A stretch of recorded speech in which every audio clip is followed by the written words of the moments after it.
Knowing that Halloween is next week, I'd like to begin up a video that has a ghost found on camera. This ghost was found on camera surprisingly while filming a car advertisement. I'd like to begin this video. I'm going to ask, because the ghost suddenly appears, that everyone takes very close focus on the car because it's going to pull very quickly. So I play the video. It's going to pop out. Somebody's going to probably scream.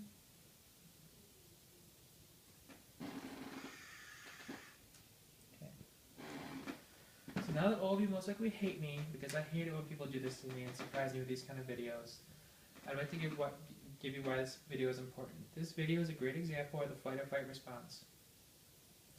For me, when I first watched this video, my heart rate increased, my eyes became dilated, and I suddenly wanted to fight the ghost that came onto camera.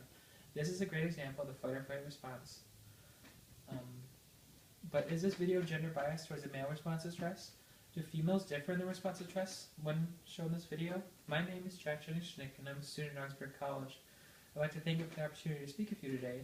The purpose of my presentation is to introduce you to Shelley Taylor's research on 10 of a Friend. I'll be covering the following 3 topics: 1, her research on 10 of a Friend; 2, the findings of her research; and 3, the analysis of what her data showed. Let's begin with Shelley Taylor's research methods. Sorry.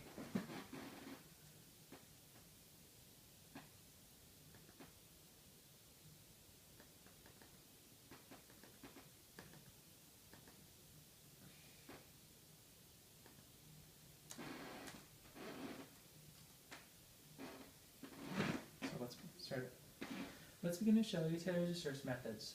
She found the need for this research by reviewing previous research that had been done 60 years earlier by Walter Cannon, whom first described the fight-or-flight response. She found that prior to 1995, women constituted only 17% of participants in laboratory studies of physiological and neuroendocrine responses to stress. This created a striking opportunity to build a theory on women's responses to stress. Dr. Shelley Taylor's research began by gathering evidence for gender differences in biological and behavioral responses to stress. She then examined neuroendocrine data from animal studies that may account for these differences. Finally, she considered literature on human and non-human responses to stress that parallels with the neuroendocrine research. Now that I've talked briefly about her research method, let's transition into results from her research. Due to time restraints and the purpose of this presentation, I'll be covering the key results compiled by Dr. Shelley Taylor and her team at this time.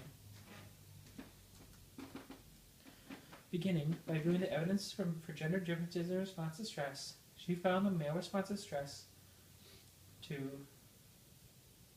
was closely related to testosterone.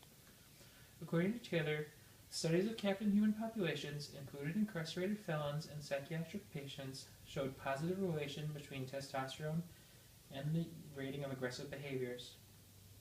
Unlike in males, Taylor found that human female aggression responses are not organized with testosterone and are unlikely to evoke a female flight response as they do in males. According to Taylor, in human males, there appears to be a link between sympathetic reactivity and hostility, whereas hostility in females is not a reliable component of fight or flight. In order to account for these differences, Taylor found that stress response for females was regulated by oxytocin. Oxytocin has been found to enhance sedation and relaxation, reduce fearfulness, and decrease sympathetic activity, patterns of responses that are absolutely opposite to the fight or fight response. In addition, tending and resulting grooming that occurs during mother-infant contact may help quiet infants causing bidirectional flow of oxytocin. Finally, researching for literature that corresponded to these results, Taylor found in primate groupings shared caretaking responsibilities as evidence for befriending. Furthermore, days when mothers reported that they're most stressed at work, children reported back that their mothers provided the most love and nurturance. This acts as evidence for tending and human response to stress behaviors. Now let's transition into what this data tells us. Dr. Shelley Taylor's research proves that fight or flight physiological response is present in both genders through the activation of the sympathetic nervous system that innervates the adrenal medulla, producing a cascade of hormones into the bloodstream. Contrasting the male response to stress, females differ because stress response was not linked to the sympathetic arousal testosterone.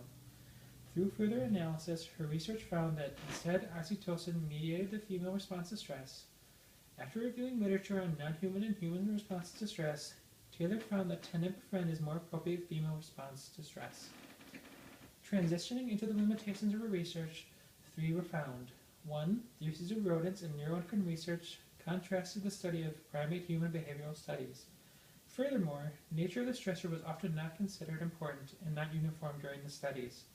Thirdly, cyclical variation due to female reproductive cycles caused confusing data collection due to varying neuroendocrine responses. Possible areas of research. I forgot to mix the slide. For possible areas of research, the model currently used to explain tenebefren heavily relies on the use of oxytocin, but the consideration that serotonin, vasopressin, and dopamine lead research clarification for neuroendocrine response model. Secondly, this research has not considered the equally flexible male response to stress, and research beyond the fight or flight is required. Finally, if women's stress response produces relaxation and differentiation, this may explain why women live on average 7 years longer than men. Now, before concluding, we talked about Shelley Taylor's findings of her research, analysis of her research, and the methods of her research. At this time, I'd like to open the room for possible further discussions and questions. Thanks.